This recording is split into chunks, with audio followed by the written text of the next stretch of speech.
안녕하세요. 결혼 15년 차를 보내고 있는 40대 여성입니다. 제가 사연은 찾아서 듣는 정도까지는 아니지만 그래도 제법 즐겨 듣는 편이에요. 그간 다른 분들의 사연을 여기저기서 듣고 읽고 하면서 뭐 저런 집이 다 있나 싶을 때도 있고 저 집은 정말 이혼 말고는 답이 없겠구나 싶은 충격적인 사연도 많았었지요. 하지만 대부분의 이야기들을 들었을 때 제 반응은 저런 걸로 진짜 이혼까지 한다고? 하고 오히려 사연자를 욕하면서 속으로 웃어넘겼던 적이 대부분이었습니다. 그런데 요즘 들어선 다른 분들 이야기가 내 일이 아니고 남의 일이라고 너무 쉽게 생각했나 싶고 저런 걸로 이혼까지 한다고 하고 놀랄 만큼 그동안 제가 너무 무신경하게 참고 살았나 싶기도 해요. 이젠 왜 그때 그분들이 끝내 이혼이라는 마지막 수단을 선택했는지 막상 그런 일들을 제가 직접 당하게 된 지금에 와서야 이해가 됩니다. 시어머니가 저희 집에서 합가해 살고 싶어 한다는 건 결혼 전부터 그리고 결혼 생활하면서 어느 정도 눈치는 채고 있었어요. 하지만 그때마다 번번이 합가 시도가 실패로 돌아가고는 했습니다. 남편과는 연애 결혼을 했어요. 제가 25살 때 저희 친척 오빠의 소개로 처음 남편을 만났죠. 남편이 저희 사촌 오빠의 군대에서 아들 군번 후임이었는데 그때부터 인연이 닿아서 전역하고 나서도 쭉 연락을 하고 지냈었다고 해요. 군대에 대해서는 잘 모르는데 당시 제 주변에 군대 다녀온 친구들이 말해주기를 남자가 그렇게 군대 1년 차이 나는 후임이랑 전역하고 나서도 연락하고 그러는 일이 엄청 드물다고 하더라고요. 그리고 2년 군 생활 내내 동고동락한 동기하고도 전역하자마자 연락이 뜸해지고 그러다 연락이 아예 끊어지고 그런다는데 더더욱이 1년씩이나 차이 나는 후임하고 계속 연락을 하고 지낼 정도면 사람이 진짜 괜찮거나 아니면 집안이 엄청 빵빵하다던지 혹은 먼 미래의 인맥으로서 도움이 될 수 있는 그런 사람이라던지 뭐라도 알고 지내서 손해볼 게 없으니까 연락하고 지내는 거 아니겠느냐 하는 이야기를 해주더군요. 그리고 다른 사람도 아니고 친척 오빠가 해주는 소개 자리인데 설마 동생한테 이상한 사람을 일부러 소개시켜주겠냐고 만나봐서 손해볼 건 따로 없을 것 같은데 한번 만나나 보라고 하더라고요. 그렇게 친척 오빠의 소개로 남편을 처음 만나게 되었습니다. 친구들 말처럼 집안이 빵빵하거나 미래 인맥으로 알고 지낼 만큼 대단한 일을 하는 사람은 아니었어요. 그냥 사람 괜찮고 매사에 열심인 그런 사람이었습니다. 애초에 저도 그렇게 큰 기대는 없었다 보니 다른 것보다 사람 좋은 남편이 마음에 들었어요. 그렇게 자주 연락을 주고받다가 연애까지 발전하게 되었고 3년의 연애 끝에 저희는 결혼을 하게 되었습니다. 결혼 준비하면서 시어머니가 합가시도 비슷한 걸 했던 적이 있었어요. 처음에는 뭐 우리나라 전통이 남자가 집해오고 여자가 혼수해오고 하는 거니 어쩌니 하시면서 누가 들어도 저희 살 신혼집을 마련해 주실 것처럼 이야기를 꺼냈거든요. 생각도 없었는데 몇 번을 계속 그러시니까 은근 기대가 되기는 했습니다. 속물처럼 보일 수도 있겠지만 집해준다는데 마다할 사람이 세상에 몇이나 되겠어요. 특히나 저나 남편이나 나이가 나이기도 했고 저희 연애 시작했을 당시가 남편이 막 취직에 성공했을 때였던 만큼 모아놓은 돈이 넉넉한 상황도 아니었거든요. 그런데 뭐 25평은 나중에 아이 태어나고 그러면 너무 작지 않냐는 둥 애들 교육시키려면 강남학군이 좋다는데 요즘은 분당 이런 쪽도 엄청 괜찮다는 둥 하는 이야기들을 꺼내셨지요. 그때 아무리 제 나이가 어렸고 결혼 전이라 시댁의 경제적 상황이 어떤지 자세한 내용은 몰랐지만 시부모님하고 사는 것만 봐도 대충 형편이 어느 정도인지는 짐작이 갔거든요. 강남이니 분당이니 목동이니 시댁이 서울 북부에 인접한 경기권이었는데 솔직히 너무 뜬구름 잡는 이야기 같았어요. 그때나 지금이나 집값이 상상도 못할 만큼인데 계속 그쪽 지역 이야기를 꺼내는 게 하루는 혹시나 시댁이 엄청난 알부자고 그걸 남편이 여지껏 티를 안 낸 건가 그런 생각도 했어요. 남편 처음 소개받았을 당시에 친구들이 해줬던 집이 엄청 부자거나 하는 그런 이야기까지 다시 생각나고 그랬거든요. 그런데 기대가 크면 실망도 큰 법이라고 친정 부모님께서 괜히 헛물 펴지 말고 있으라고 해서 그 후로 큰 기대는 접었습니다. 그 뒤로 시어머니가 자꾸 강남이니 분당이니 어쩌니 하면서 집 이야기를 꺼낼 때 크게 리액션을 하는 게 아니고 시큰둥하게 대답하고 그랬더니 시어머니도 흥이 깨지기 시작한 건지 그 뒤로부터는 딱히 해주겠다던 신혼집 이야기를 줄이기 시작했어요. 친정 부모님 말 듣고 김칫국 안 마신 게 천만 다행이었지요. 괜히 기대했다가 진짜 크게 실망할 뻔했거든요. 결혼 준비가 거의 다 끝나가는 와중이었는데 결혼식 날짜까지 다 잡히고 나서야 시어머니가 신혼집에 대한 구체적인 이야기를 꺼내왔어요. 당연히 강남이나 분당 같은 곳에 신혼집을 해주시겠다고 생각하지는 않았지만 시어머니 입에서 나온 이야기는 정말이지 어이가 없는 이야기였습니다. 비록 그게 공수표를 날려댄 거라고 했을지라도 어느 정도까진 비슷하게 맞춰줄 생각으로 강남이니 분당이니 하는 말을 날렸던 거라 생각했는데 신혼집 이야기가 아니라 말도 안 되는 조건을 저희한테 걸어왔으니까요. 아무 준비도 안 된 저희들을 그냥 독립시키기에는 도무지 마음이 놓이지 않아서 그런다. 방 하나 비워줄 테니 3년 정도 시댁에서 지내면서 상황을 지켜보자. 이렇게 말씀하시더군요. 그렇게 저희가 독립해 나갈 준비가 된다면 신혼집을 구할 돈 1억 원을 보태주시겠다면서요. 그 기간 동안 저를 옆에 끼고 살면서 살림하는 방법도 가르쳐주고 저희들 돈 관리도 해주시겠다는 겁니다. 아, 저희한테 생활비도 일절 받지 않겠다고도 하셨죠. 그렇게 3년이면 저희 맞벌이에서 버는 돈이 합치면 2억 조금 넘을 거라고. 그러면 그 2억에 니들 둘이 모아놓았다는 돈 1억? 시어머니가 도와주는 돈 1억 해서 총 4억으로 신혼집을 구해 나가 살면 된다는 말이었어요. 어이가 없었죠. 일단 처음에 집 해준다는 말과 전혀 다른 소리부터 어이가 없었지만 그거 말고도 짚고 넘어갈 만한 것들이 한두 가지가 아니었거든요. 관리해준다는 저희 돈부터 그랬죠. 3년 모아서 2억이 말이 2억이지. 사람이 어떻게 돈 한 푼 안 쓰고 살 수 있겠나요? 그걸 따져 물었더니 시어머니가 두 사람한테 한 달에 교통비랑 핸드폰비로 20만 원씩 주면 하고 싶은 거 다 할 만큼 충분한 거 아니냐고. 그 돈이 적어 보일지는 몰라도 3년 계산해보면 1,500만 원 돈 나오는 거금이고 당신이 대신 해주겠다는 저희들 두 사람 생활비 또한 한 달에 250만 원씩만 잡아도 돈이 1억에 가까운 돈이지 않냐입니다. 그러니 따지고 보면 저희 돈도 아껴주고 이래저래 생활비니 용돈이니 해서 주는 돈까지 다 계산해보면 1억을 해주는 게 아니고 돈만 따졌을 때 2억 이상을 이것저것 다 따지면 3억 정도를 해주는 거나 마찬가지인 거래요. 애초에 결혼하자마자 시댁에 방 한 칸 얻어놓고 신혼생활 시작할 생각은 없었지만 짚고 넘어갈 건 짚고 넘어가야겠구나 싶었어요. 둘이 합쳐서 월급이 600이라고 3년이면 2억을 모은다는 생각부터 말도 안 되는 거잖아요. 같이 안 살더라도 혹시나 나중에 니들 모아놓은 돈이 그것밖에 없냐며 한 소리 나올까 봐서 이야기를 꺼냈죠. 다 큰 성인들이 교통비랑 핸드폰 요금 합쳐서 20만 원은 말도 안 된다고. 제가 대학교 다닐 때 한 달 용돈이 40만 원이었다고요. 그랬더니 시어머니가 옳았구나. 너 잘 걸렸다 하는 듯 바로 말을 꺼내더라고요. 결혼한 여자가 대학교 다니는 여자랑 같냐고. 결혼했으면 그만큼 미래를 대비하면서 살아야 하는 거 모르냐고 한마디 하는 거예요. 우리 며느리가 손이 보통 큰 게 아닌 것 같은데 그 때문이라도 한 집에 같이 살면서 제 씀씀이를 줄여주겠다는 소리를 하고 있는데 답도 안 나오더라고요. 용돈은 20만 원으로 짜게 잡으셔놓고 두 사람 생활비는 어째서 250만 원이나 크게 잡으셨냐고 물었더니 거기엔 저희 두 사람 생활비는 물론이고 당신이 저희들 데리고 살아주면서 하게 될 살림에 대한 당신 용돈도 포함된 돈이라고 하는 겁니다.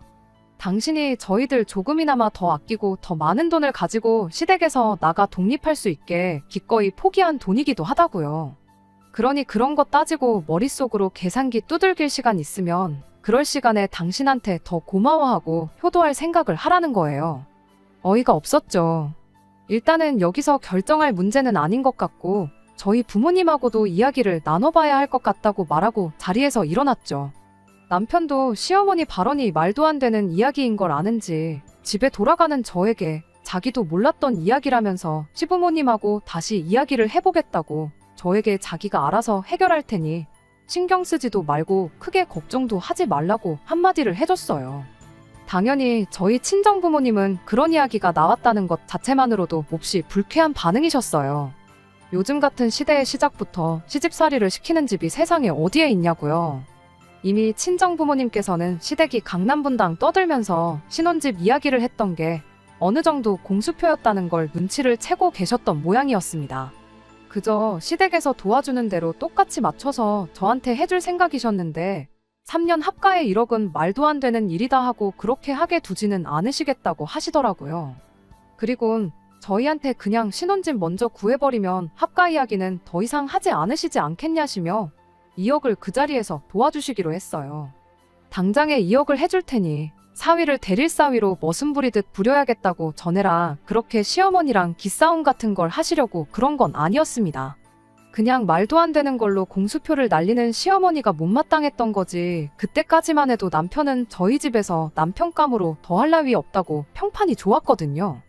저희 사촌오빠의 강력한 지원 사격도 있었고 저도 남편과 3년이라는 긴 기간을 연애하면서 별다른 문제 없이 잘 지냈다는 점도 저희 부모님께서 높이 사셨었고요. 시어머니가 합가 이야기만 더 못 꺼낼 상황만 만들어 놓는다면 저희는 저희대로 알아서 잘 살 것이라 그렇게 믿으셨기에 그 돈을 저희한테 지원해 주셨던 거예요. 남편도 저에게 했던 말 그대로 자기 역할을 잘 수행했는지 시어머니가 그 뒤로 결혼하면 들어와 살라는 말을 꺼내는 일은 없었어요. 물론 저희 집에서 돈 2억을 해줬던 이유가 가장 크긴 했겠지만 아무튼 그 덕에 시댁 눈치 보며 지낼 일도 없겠구나 생각했고 그날 그 일로 남편도 남편 나름대로 중간 역할을 할 줄 아는 사람이구나 하는 확신을 주는 사건이기도 했지요. 저희 집에서 집을 거의 해줬던 거나 마찬가지였던 것만큼 시댁에서는 그래도 맨입으로 받아먹을 수는 없다고 생각한 건지 혼수랑 이런저런 것들을 해줬어요. 시어머니가 결혼 전부터 부르짖던 남자가 집 해오고 여자는 혼수해오고 라는 말에 정반대인 상황이었지만 그것 자체가 결혼 생활을 하는데 크게 문제될 일은 없었습니다. 하지만 이후로도 시어머니의 합가 시도는 그칠 줄을 몰랐어요. 저희 첫째 아이 태어났을 때 시어머니가 애 봐줄 사람이 필요하지 않냐며 방 한 칸 비워놓으면 당신이 저희 집에서 먹고 자고 하면서 아이를 돌봐주겠다고 하셨죠. 맞벌이하는 입장에 그게 무조건 나쁜 제안은 아니었지만 시어머니는 아이를 봐주신다기보단 합가를 노리고 그러시는 거라는 게 너무 눈에 뻔히 보였어요. 애 때문에 시아버지 혼자 집에 둘 수는 없으니 이왕에 방 한 칸 비우는 거 좀 넓은 방으로 만들어 놓으라 하시질 않나. 그걸 떠나서 당장 그렇게 시아버지까지 저희 집에서 살게 되면 시댁이 빈집이 되는 거나 마찬가지니 그 집에 전세를 줘야겠다니 집을 정리해서 어디 오피스텔 같은 투자처를 알아봐야겠다느니 그런 말까지 하셨거든요. 그때 가봐야 알 일이겠지만 돌아갈 집이 없는 상황에 시부모님을 애봐준다는 이유 하나만 가지고 집으로 모시기는 좀 그렇더라고요. 그래서 아이는 저희가 알아서 할 테니 걱정 마시라고 하고 말았습니다. 오며 가며 저희 퇴근할 때까지만 봐달라는 부탁도 일부러 하지 않았어요. 괜히 뒷말 나올 수도 있겠다 싶기도 했고 일말에 여지조차 줄 생각이 없었거든요. 그렇게 맞벌이 생활 유지하면서 어찌저찌 아이를 키우고 있었는데 둘째가 생기면서 결국 저는 직장을 그만두기로 했습니다.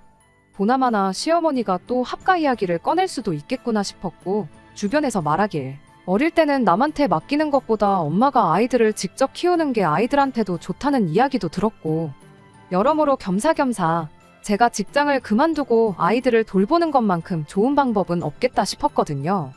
그렇게 첫째 아이가 초등학교에 들어가던 해에 시어머니가 또 한 번 합가 시도를 하셨어요. 괜히 시아버지까지 하면 저번처럼 거절당하겠구나 싶으셨었는지 이번엔 조금 색다른 작전을 짜서 오셨더라고요. 시어머니가 취미로 등산을 자주 다니시는데 하루는 등산 잘못 갔다가 한번 발을 크게 접질렀던 적이 있었어요. 그때 시어머니가 발목 때문에 아주 옴짝달싹을 못하겠으니 저희 집에서 발목이 다 나을 때까지는 계셔야겠다고 하셨죠. 아버님은 어쩌시려고 저희 집에 와 계신다는 거냐 했더니 발목이 영원히 안 붓는 것도 아니고 2달이면 다 나을 텐데 그 양반도 사람이면 2달은 알아서 지내지 않겠냐며 일단은 혼자 와 계시겠다고 하셨어요. 일단 먼저 저희 집에 오시고 나중에 어떤 이유를 대서라도 아버님까지 오게 만들 심산이겠구나 싶기도 했고 제가 아이들 때문에 집에 계속 있어야 했던 상황이라 시어머니가 저희 집에서 지낸다는 게 그 어느 때보다 달갑지는 않았습니다만 저는 제 나름대로 이걸 기회라고 생각하기로 했습니다.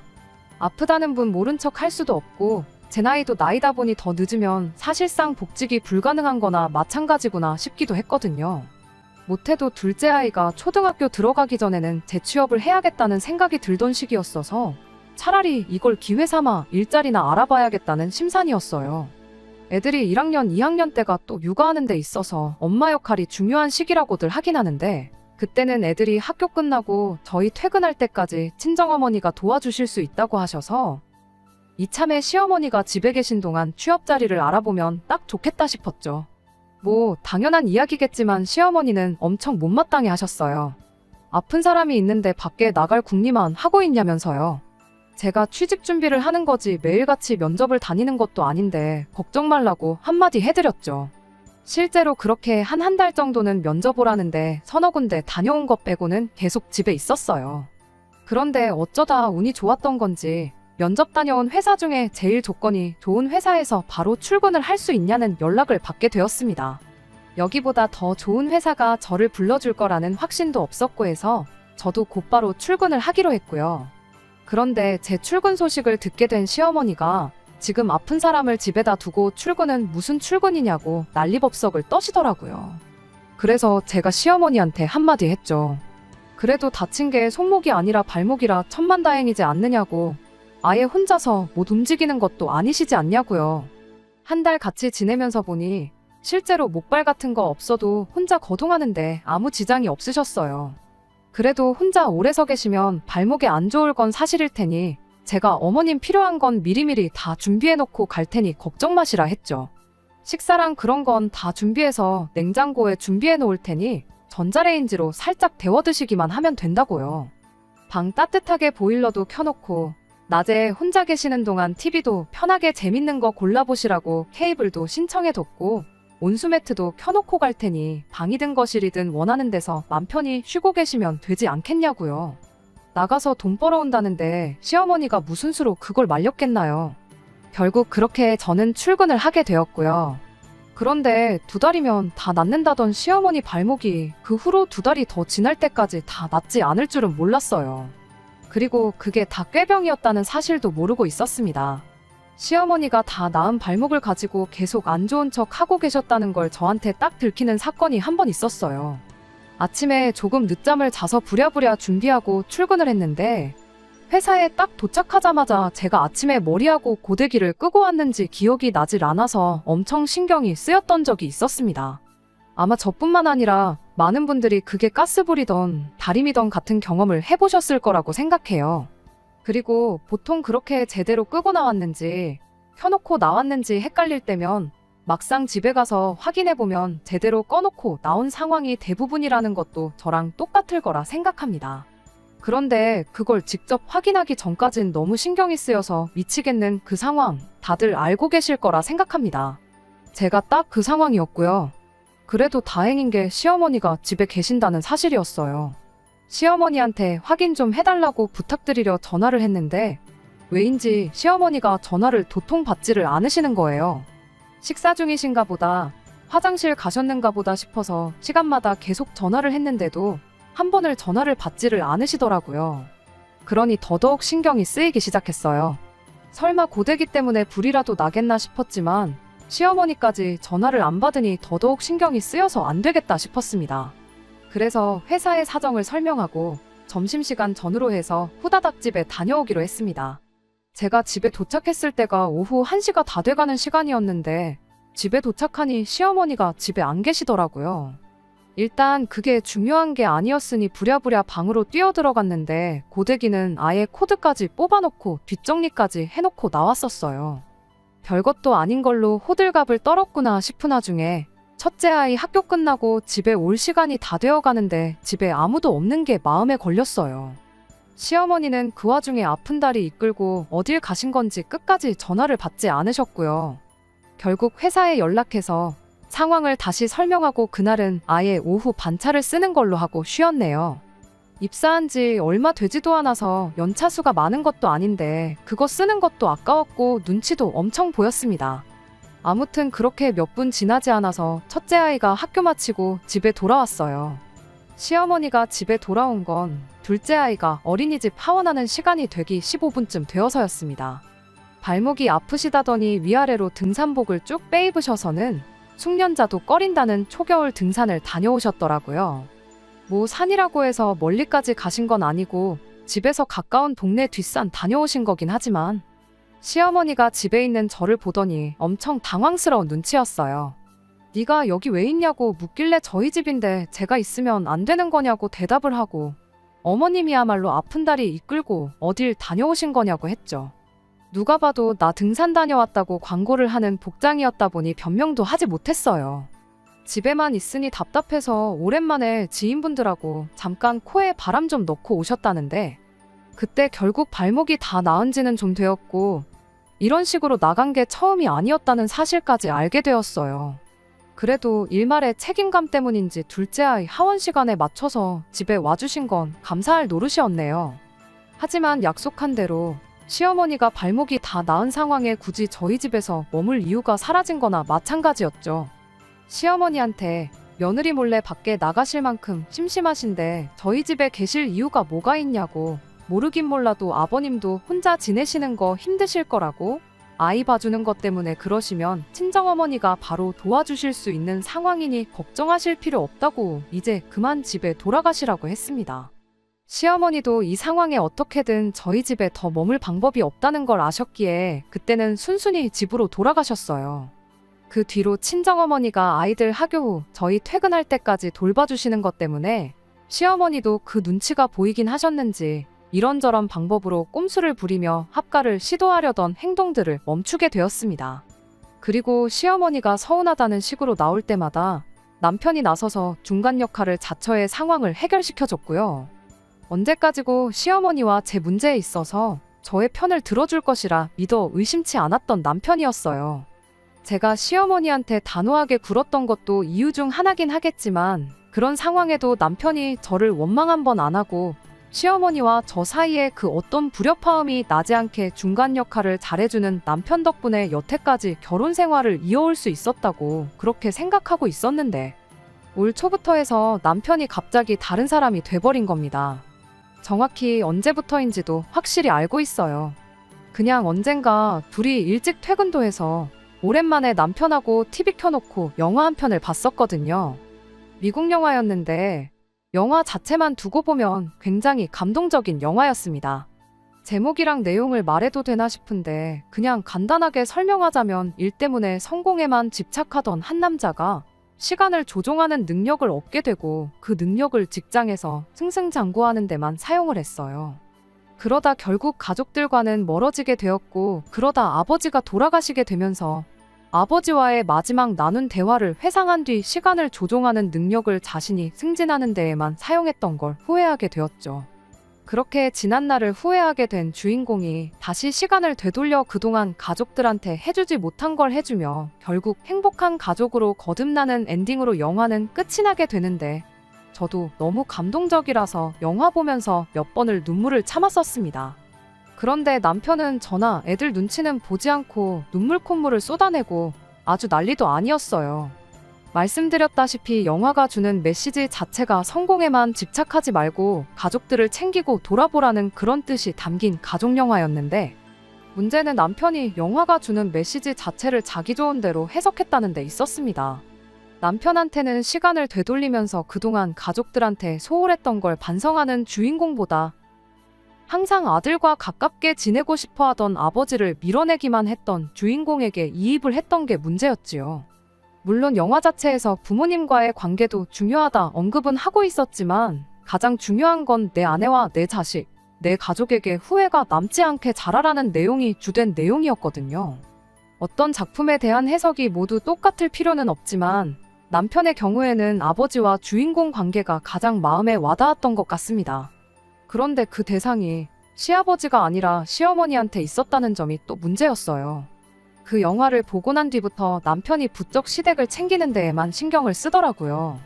그동안 자기가 회사 생활한다고 부모님을 못 챙긴 것 같다며 주말만 되면 애들 데리고 시댁에 좀 다녀오자고 난리도 아니었어요. 줄창 시댁만 가자길래 친정은 언제 가자고 할런지 두고 봤더니 2달 내내 주말마다 시댁에는 가자면서 친정 이야기는 꺼내지도 않더라고요. 그래서 한 번은 제가 시댁만 가고 친정은 갈 생각이 없느냐 물었더니 장모님은 그동안 아이들 돌봐주시면서 우리 집에 자주 왕래하지 않았느냐고 그러니 갈 필요가 없다는 소리를 하더라고요. 차라리 시댁만 다녀오는 게 전부였으면 이렇게까지 어이가 없지는 않았을 거예요. 한 번은 시어머니 생신을 맞아서 저보고 시어머니 생신상 좀 차려보라는 소리를 하는 겁니다. 다른 분들 사연에서 들었을 때는 생신상 차려드리는 걸로 진짜 이혼도 하고 파혼도 하고 하는 게 사실이냐고 도무지 이해가 안 간다고 하던 저였었는데 막상 내 남편이 시어머니 생신상을 저보고 차려오라니 그 기분이 어떤 기분인지 새삼 이해가 되는 거 아니겠어요. 시어머니 생신상을 차릴 거면 내가 아니라 자식인 당신이 차리는 게 더 의미 있는 거 아니겠냐 했더니 자기가 뭐 밥을 할 줄 아냐, 반찬을 할 줄 아냐 하면서 정색을 하더라고요. 더 잘하는 사람이 있는데 자기가 해야 할 이유가 하등 없다고 하길래 그래서 저도 한마디 했죠. 밖에 식당들 가면 다 나보다 음식 잘하는 사람들이 하고 있는 거 아니냐, 더 잘하는 사람을 두고 내가 해야 할 이유도 없지 않냐고 한마디 해주고 늘상 하던 대로 어머님 생신은 외식하는 걸로 하자고 했죠. 그랬더니 외식은 정성이 없어서 안 된다며 기어이 꼭 생신상을 제가 차려야 된다는 겁니다. 앞으로 어머님한테 생신상을 차려드려봐야 몇 번을 더 차려드리겠냐고. 나중 가서 후회할 일 만들지 말고 올해부터라도 챙겨드리자고 끝까지 저한테 어깃장을 부리더라고요. 미역국 한 사발 끓이고 불고기 양념 재워두는 게 뭐가 그렇게 힘든 일이냐면서요. 그래서 말 잘했다고 남편한테 그럼 내년에 어머님 칠순 때도 뭐 어디 예약하고 다른 거 할 필요 없이 미역국 한 사발에 불고기 양념만 좀 재워두고 땡치면 되겠느냐 했더니 밖에서 사 먹는 건 정성이 없어서 안 된다던 남편이 움찔하더니 아무 말도 못하더라고요. 그래서 다시 남편한테 말했어요. 직접 생신상 차려드릴 거면 당신 말대로 미역국 끓이고 불고기 양념 재워두는 거 어려운 일 아니니까 내가 옆에서 어떻게 하는지 다 봐줄 테니 당신 손으로 재료 손질부터 요리까지 직접 하라고 했어요. 어머님 입장에서도 남의 집 자식인 며느리보다 당신 배불러 낳은 아들이 챙겨주시는 걸 더 감동스러워 하실 거라고요. 그리고 그게 싫으면 그냥 어머님 생신은 아예 올해는 챙기지 말자고요. 그랬더니 그 뒤부터 남편이 아주 입이 대빨 나와서 한동안 저한테 말도 안 붙이고 퇴근도 일부러 늦게 해서 저녁도 밖에서 먹고 들어오고 그랬습니다. 아주 효자병에 걸려도 단단히 걸려버린 거예요. 생신상 문제야 이렇게 넘어갔으니 사실 사연까지 보내고 말고 할 것도 없었어요. 진짜 문제는 얼마 전부터 남편이 시부모님 모시고 살자고 난리법석을 떨기 시작한 데 있으니까요. 케이블 TV에서 그냥 틀어주는 영화 한 편 잘못 봤다가 이게 무슨 일인가 싶어요. 남편은 끝까지 저러다 시부모님 잘못되면 자기는 그거 못 견딘다고 부모님 따라서 죽을 수도 있다면서 진짜 그렇게 되길 원하냐고 거의 반 협박조로 나오고 있는데 아직 칠순도 안 되셨는데 가는 날 받아놓고 사시는 거냐 따져도 아무 소용없고 그냥 막무가내로 나올 뿐입니다. 시어머니 발목 다쳐서 저희 집에 잠깐 몇 달 계셨을 때 남편이 시어머니 위해서 한 일은 아무것도 없어요. 집 비어있을 때 시어머니 편히 드시라고 음식 미리미리 준비해두는 것부터 해서 전부 제가 하는 일이었죠. 물론 그때 초반에는 전업주부 생활을 하고 있었으니 그 어떤 불만이 있던 건 아니지만 그 뒤로 제가 취직한 이래로 남편이 나서서 시어머니가 쓰던 베개 커버 한 번도 걷어온 적이 없었거든요. 합가해서 모시자는 게 우리는 하던 대로 맞벌이하고 시어머니한테 청소며 빨래며 식사 준비며 다 떠넘기자는 건 아닐 테고 분명히 하게 되면 자기는 할 줄 아는 게 없다는 핑계로 저한테 다 떠넘길 게 뻔한데 15년 결혼 생활 아무 문제 없이 잘해왔고 오히려 고부관계에 있어서 중간 역할 너무 잘해주는 믿음직한 남편이라고 생각하고 살았는데 왜 이제 와서 갑자기 효자병에 걸려서 저러는지 도무지 이해가 가질 않습니다. 진짜 영화 한 편 잘못 봤다가 이게 무슨 일인가 싶어요. 영화 주인공처럼 시간을 조종하는 능력이 생기면 그 영화를 보기 직전으로 돌아가서 케이블 선이라도 다 뽑아버리고 싶은 심정입니다. 정말로 제가 이렇게 사연을 보내게 될 줄은 생각도 못했어요. 이혼까지 생각하게 될 줄은 더더욱이 생각해 본 적 없었고요. 몇 번을 설명하고 효도는 직접 하라고 말을 해도 남편은 들을 생각이 없어 보이는데 제가 어떻게 하면 좋을지 이혼 말고 더 좋은 현명한 방법이 있다면 알려주세요. 그 어떤 조언도 감사한 마음으로 듣겠습니다. 안녕하세요. 영화 한 편 잘못 봤다가 세상 둘도 없는 효자가 돼버린 남편 때문에 사연을 보냈던 쓰니입니다. 어떻게 상황이 해결되어서 이렇게 후기를 보내요. 저도 사연 들을 때 뒷내용 없이 이야기가 끝나면 그게 그렇게 답답했거든요. 남편과 합가 문제로 냉전 상태가 시작된 지 얼마 지나지 않아서 아예 시어머니가 대놓고 저희 집에 찾아오셨어요. 찾아온 이유야 안 봐도 뻔했죠. 남편하고 이야기 나눌 만큼 나누고 남편 말 귓등으로 듣는 며느리 혼쭐을 내주러 찾아오셨던 거였습니다. 어머님이 말씀하시기를 당신 지인분들 중에 다들 그 나이 먹고 자식들하고 따로 사는 사람은 아무도 없다고 하시더라고요. 다들 어른들이 먼저 말 꺼내기 전에 자식들이 먼저 알아서 집으로 모신다고요. 그런데 우리 집 며느리는 어떻게 된 게 시부모가 걱정이 되지도 않는지 모신다는 이야기를 죽어도 꺼내지 않는다는 거예요. 우리 아들이 당신 지인들 아들들보다 못난 데가 하나도 없는데 왜 나는 며느리 복이 없어서 이 나이 먹도록 자식들 효도도 못 받아보고 이러고 사는지 모르겠다며 신세한탄을 하시더라고요. 요즘은 어른들 사이에서 자식들이 부모한테 얼마나 잘하는지가 아니라 며느리나 사위가 얼마나 잘하는지가 더 중요하다면서 말이죠. 며느리가 딸처럼 얼마나 살갑게 구는지, 며느리가 시어머니 모시고 어딜 다녀왔는지, 지인들은 다들 그런 거 자랑하기 바쁜데 당신은 사람들 다 모인 자리에서 며느리 자랑할 만한 게 시어머니 알기를 아주 쥐뿔로 알고 말대꾸하는 게 세계 제일이라는 거 정도밖에 없어서 어디 사람들 만나러 가는 게 쪽팔려 죽겠다고 하시더라고요. 그래서 저도 말했죠. 그것 참 신기하다고. 시집간 제 친구들 이야기 들어보면 며느리가 시어머니한테 알아서 잘해도 시어머니가 며느리 귀찮게 해봐야 당신한테도 아들한테도 좋을 거 하나 없다시면서 명절 때도 오지 말라신다고 하신다던데 제가 아는 이야기랑 달라도 너무 다르다고요. 저 스스로 효부라고 하는 말은 아니지만 저 정도면 꼬박꼬박 안부 전화도 드리고 주기적으로 시댁 찾아뵙고 요 근래 거의 매주 말마다 시댁 찾아가는 거 가지고 남편한테 불만 있다는 이야기도 한번 꺼낸 적 없는 게 저라고 했더니 시어머니가 갑자기 폭발해서는 너는 하는 말마다 네 하고 대답하는 게 아니라 말대꾸부터 하는 그 주둥이가 문제라고 콕 집어서 이야기를 하는 거 아니겠어요? 자식이면 자식답게 부모가 먼저 말하지 않아도 알아서 효도를 할 생각을 해야 되는 거 아니냐면서요. 그래서 말 나온 김에 저도 15년 세월 결혼 생활하면서 해본 적 없는 이야기들을 꺼냈습니다. 꼭 합가해서 한 집에 같이 살아야 하는 게 효도인지는 잘 모르겠지만 효도를 해야 한다면 저는 친정 부모님한테 할 테니 시부모님 효도는 아들인 남편한테 받으시라고요. 결혼할 때 받은 것도 친정에서 받은 게 더 많았고 아이를 봐주셔도 친정어머니가 더 봐주셨으니 자식된 도리는 어머님 아버님이 아니고 친정 부모님 하는 게 더 맞는 것 같다고요. 그랬더니 시어머니가 바로 한마디 하시더군요. 내가 애 봐준다고 했을 때 싫다고 거절한 게 다른 사람이 아니라 바로 너였지 않냐면서요. 이미 10년도 더 지난 이야기 꺼내시는데 그렇게 나오신다면 저도 할 말이 많았어요. 그래서 곧장 시어머니한테 대답을 했습니다. 결혼 전에 시어머니가 처음 이야기 꺼냈던 말부터 시작했어요. 어머님이 결혼하자마자 3년 시집살이 견뎌내면 1억을 지원해 주시겠다고 했던 거 기억하시냐고요. 그런데 친정에서 2억을 해주지 않았냐. 그럼 저희가 못해도 6년은 친정 부모님 모시고 처가살이를 했었어야 했던 건데 그때 안 했던 거 지금 한다고 생각하시면 되는 거 아니겠냐고 했죠.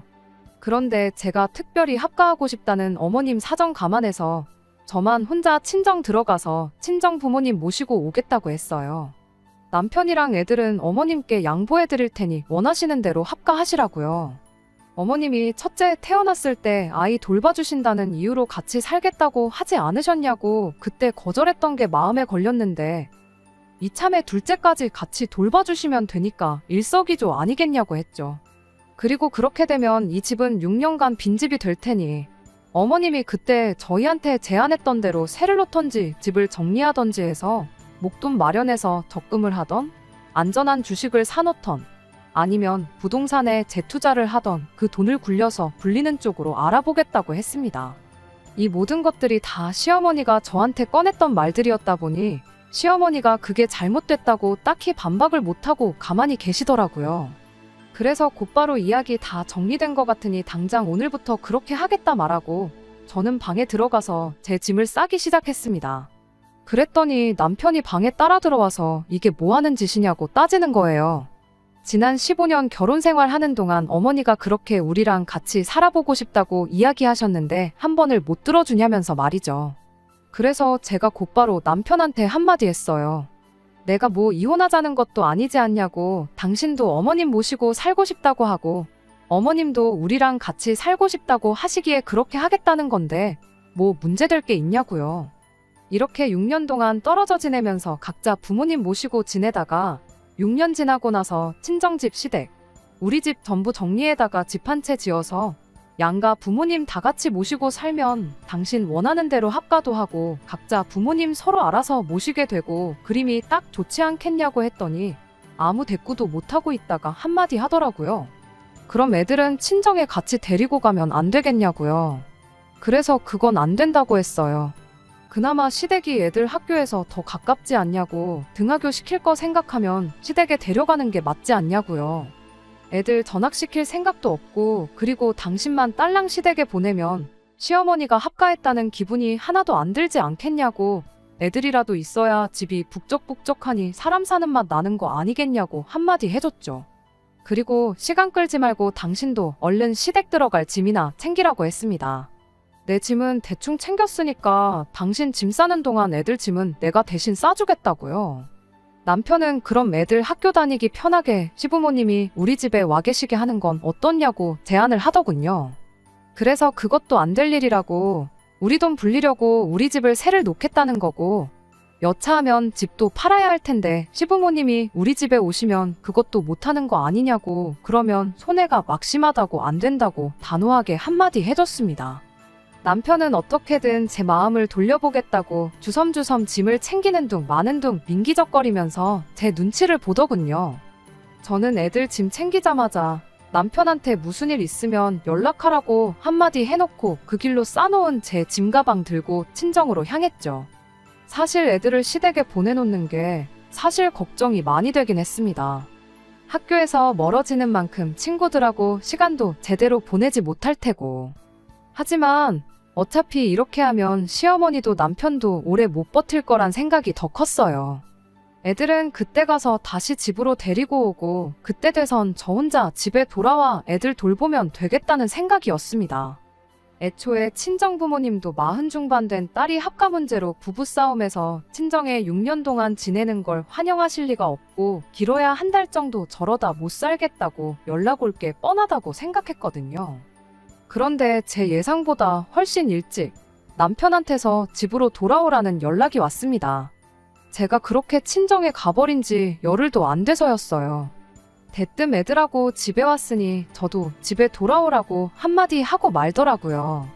왜, 무슨 일 있냐고 다 아는데도 모르는 척 따져묻다가 못 이기는 척 집으로 갔더니 시댁에 싸들고 간 짐을 혼자서 낑낑거리며 풀고 있더군요. 제가 들어오자마자 애들은 할머니 집에서 살기 싫다고 제 품에 와라 감겼고요. 남편은 그런 저와 아이들 앞에서 한참을 쭈뼛대다가 2번 다시 합가 이야기는 꺼내지 않을 테니 집에 돌아와주면 안 되겠냐고 묻더군요. 이야기 들어보니 애들은 애들대로 할머니 집에서 땡깡을 부려대고 시어머니는 시어머니대로 번거롭고 불편한 게 많았던가 봐요. 두 분이 일찍 주무셔서 저녁 식사를 조금 이르게 하시는데 남편 퇴근 시간에 밥을 한 번 또 차려줘야 하는 게 그렇게 귀찮았었던 거죠. 자존심이 있어서 그냥 합가는 없던 일로 할 테니 돌아가란 말도 못하고 그렇다고 합가해서 좀 편하게 지내려고 했더니 며느리는 온데간데없고 손주들이 들어와서 애들 학교 마치는 시간에 데리러도 가야 하고 밥때보다 늦게 퇴근하는 아들 굶길 수도 없는 노릇이라 번거롭게 밥 준비는 또 2번을 해야 하고 결국엔 시어머니가 나는 모르겠다고 파업을 하셨답니다. 네 먹을 밥은 네가 알아서 차려 먹으라고 대놓고 남편한테 선언을 하셨더라고요.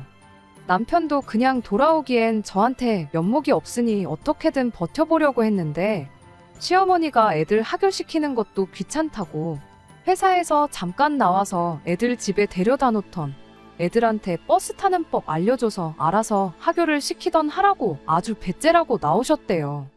그래서 견디다 못한 남편이 시어머니한테 2번 다시 모시고 살아달란 말은 하지도 마시라 말하고 짐 싸들고 집으로 도망 나왔다는 겁니다. 그리고 그때 이 합가를 해서 혼자 손해보는 사람이 제가 될 것이란 걸 그때 깨달았대요.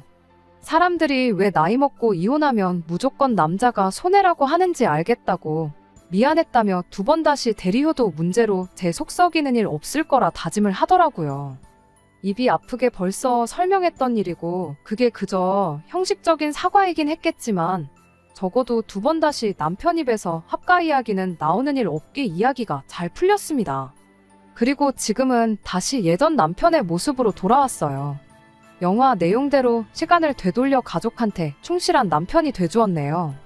물론 이 사건을 겪는 동안 남편한테 앙금이 많이 생기긴 했지만 지난 1년을 제외한 나머지 결혼 생활을 되돌아보면 애들한테도 잘했고 저한테도 잘했던 남편이었으니 그 마음만 변치 않는다면 앞으로의 결혼 생활은 아무 문제도 없을 거라 생각합니다. 시어머니하고는 그날 이후로 왕래도 없고 연락도 없이 지내고 있어요. 시아버지 통해서 이야기 들어보니 합가 이야기는 2번 다시 꺼내시지 않을 것 같은데 어떻게 저희랑 풀어야 하나 고민하고 계신다네요. 시아버지가 저희한테 이야기를 전한 만큼 저희가 먼저 나서서 화해의 손길을 내밀기 원하시는 것 같은데 시어머니한테 지난 날을 전부 사과받겠다는 심사는 아니지만 당분간은 이렇게 지내려고요. 굳이 제가 나서서 해결할 일은 아니다 싶거든요. 제 사연에 의견 달아주신 분들께 감사의 말을 전하고 싶습니다. 여러분들 조언 덕분에 이렇게 상황이 제가 원하는 대로 해결된 것 같아요. 남은 올 한 해 마무리 잘하시고 새해 복 많이 받으세요. 끝까지 들어주셔서 감사합니다. 오늘의 사연은 여기까지입니다. 구독과 좋아요, 알람 설정 부탁드리고 더 좋은 사연으로 다시 찾아뵙겠습니다. 감사합니다.